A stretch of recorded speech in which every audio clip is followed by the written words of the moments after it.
Hi guys, and welcome back to another video. Today I'm going to be talking about books that helped me get out of a reading slump, or books that I read to get out of one. Got my notes and books ready to go. So a little disclaimer before we start: art and literature are very subjective. I hope you guys take my review with a grain of salt. Yeah, just basically don't let my perception of these books solely dictate the reason why you read or not read a book. If you're interested in any of the books mentioned here today, I would recommend that you read them yourselves and come to a decision or conclusion on your own. With that said, let's get into the review. Starting off with the book I Want to Die But I Want to Eat Tteokbokki by Paik Sehi. This was an average read for me. I scored it about a 3.5 stars on Storygraph, and I'll talk about the things I liked about it before I proceed with why I didn't like about it. What I really appreciated about this book was its rawness, its honesty, and the fact that it stayed completely true to its form. To come to a point in your life where you're like, I need to get help, I want to get help, and you have the courage to go and do so, and then to take it one step further and document your journey, and then be brave enough to publish it in hopes that people around the world can read about it. And especially for those who may be going through similar experiences or situation in life, that to me is very admirable. When it comes to the things I didn't like about the book, because it is a memoir, because it is written in the structure is written in dialogue form, so it reads out like a screenplay, almost like you're reading a conversation, right? It felt out of place for sure in the beginning. The reason why I felt that way was because, how do I put this, therapy sessions and going to a psychiatrist, these things are very private, vulnerable, intimate experiences, right? So I think because of that reason, I felt a bit like I was eavesdropping on them. There were times when I couldn't understand where she was coming from or empathize with her as the protagonist. It was difficult for me because I couldn't find a flow to read this. I felt detached and I kept feeling separated, and it was hard for me to finish this book. I'm gonna be very honest. It took some time for me to finish. I think I would say a week. I had to force myself to get back into it because I just did not feel that connection. But that's just a me problem, so don't let that stop you from reading it. I think if you're curious about it, you should definitely get the book yourself and give it a read. I'm sure you might be able to relate or you might enjoy it. But for me personally, it was an okay read. I don't think I would pick it up again and read it again, to be honest. Next up on the list, we have Kim Diong, born 1982, by Cho Nam-ju. This was an amazing read. I rated it a 4.5 stars. I was fully immersed and captivated start to finish. Everything just felt right, and everything was just the perfect amount, the perfect length. This book is the example of great planning, execution, and delivery, I would say. This is one of those books where it's just you can't really have anything bad to say about it. Reading this, I formed this newfound respect and love for women. Not that I didn't have it initially, I gained even more respect. It was such an emotional read because I saw fragments of every woman I knew and loved in and through the protagonist. I saw my mom especially, and my sister, my cousins, my aunts, my friends. And it's so fitting because at the back it says Kim Ji-young is every woman. And just that one sentence, Kim Ji-young is every woman, is so telling to what this book is about. It perfectly encapsulates the life of the everyday woman and the struggles that one has to go through from the day that they were born till the day they die. The rules that one has to follow, the societal pressures, the struggles throughout each stage and phase of life. I highly recommend everyone to read it, even though it's not your taste, because I think whether you enjoy it or not, you'd be able to get something out of it. Anyway, the third book on the list, we have I Went to See My Father by Kyung-suk Shin. One thing about me is that anything slice of life genre related, I will eat that up. I will eat it up. I will eat it up and leave no crumbs. It can be shows, books, art, movies, anything. That's just my favorite type of genre, and I think that's why I really enjoyed this book. I rated this 4 stars on Storygraph. It's purely vibes, no plot. If you're one that enjoys the dramatic climax and a lot of action in a book, I don't know if you will particularly enjoy this book. The writing is just so peaceful. I think that's the only way that I can describe it. And just like how the last book made me appreciate my mom and woman, this book made me appreciate my father and men in general. I think that was a really good transition. Women to men, we're appreciating everybody here. Like, I was telling my sister about it last night, sitting by her bed, and she was working, she was really busy, but I sat myself down and I started yapping about this book, and I actually got really emotional when I was talking about it. It just makes you appreciate life and helps you gain a better understanding of the people around you as well. This is mainly about the protagonist's father, but what I took away from it was that both my parents,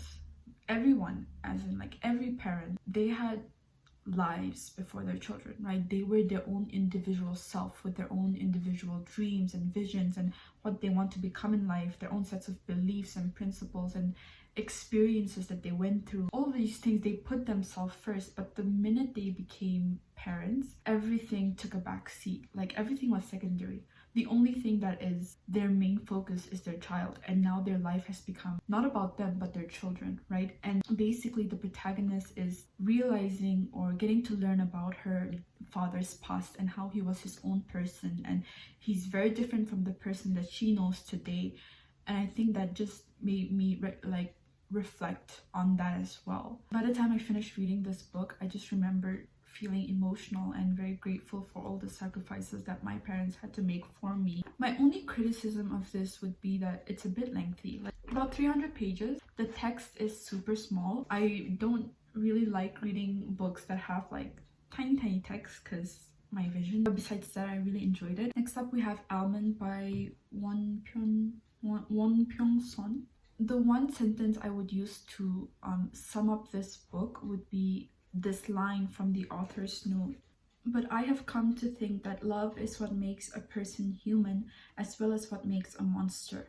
That's the story I wanted to tell." And I think that perfectly encapsulates what this book is about. Actually, I had no idea what to expect going into this book. I only knew two things going in. One, that several BTS members had recommended this book, and two, it was about a boy with a condition called alexithymia.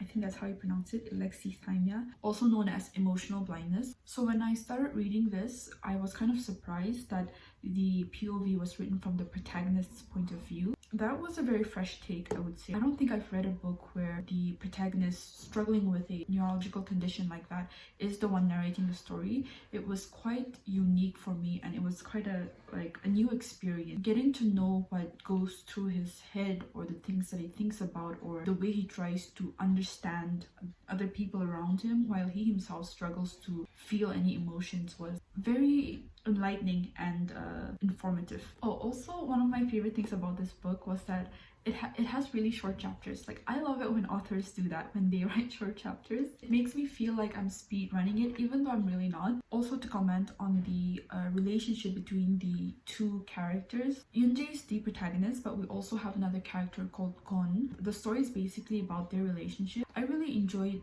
the journey of them, like individually growing as separate people, but also their relationship together and how they mesh together and how their relationship grows over time. I think that was really well done. I also love the K-drama aspect to it. Like, I was reading some reviews and I noticed that some of them didn't really like how unrealistic some scenes were, stating that it felt too K-drama-y. But for me, as an avid watcher and lover of K-dramas, I didn't mind it. Like, I actually really enjoyed it. Like, you know what, I would actually love to see it as like a movie or a short drama or something.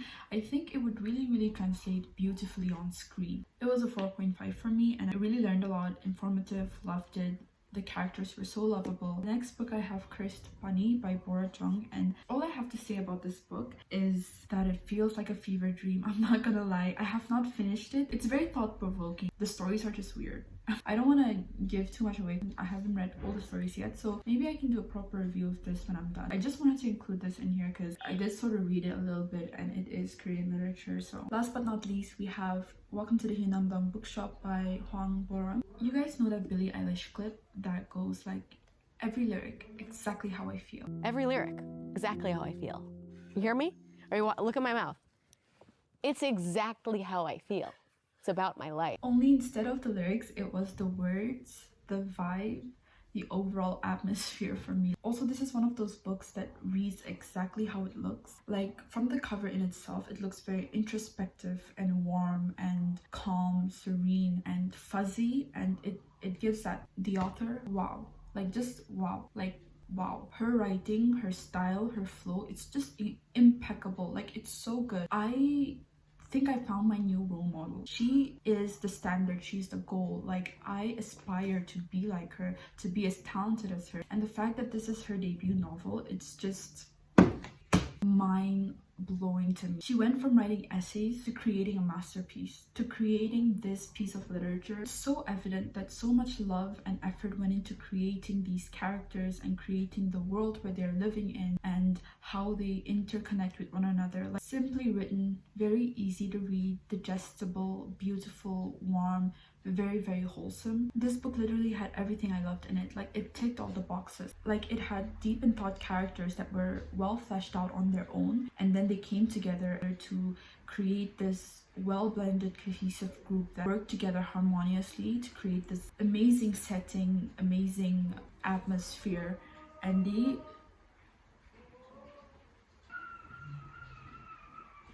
the bookshop vibes were enough. Like it had books and coffee. Number 3, Salander and Dead Poet Society mentions. Like I won't go into detail because I don't know if that's a spoiler, but it was enough for me to fall in love with it even more. Last but not least, so many great quotes on life and the art of being. I think it's obvious by now, but this got a 5-star from me. Hwang Dorum is officially my favorite Korean writer at the moment, and I can't wait for her to release more books in the future. Right, so that's about it, but I just wanted to say, to summarize, if you enjoyed, if you watched the K-drama Move to Heaven and you enjoyed that, I think you will enjoy Alman. As for books like this and I Went to See My Father, if you enjoyed My Liberation Notes, My Mister, or Our Blues, or When the Weather is Fine, like those kind of dramas, K-dramas, if you liked watching those, I think you will definitely like reading these. That said, I hope you guys enjoyed today's video. You know what, I'm not gonna leave any promises. I don't know when the next time I'm gonna be uploading a video. Maybe 10 months from now, 10 years, who knows. At this point, consistency is not something in my vocabulary, I'm afraid, but I'll see. We'll see. Anyway,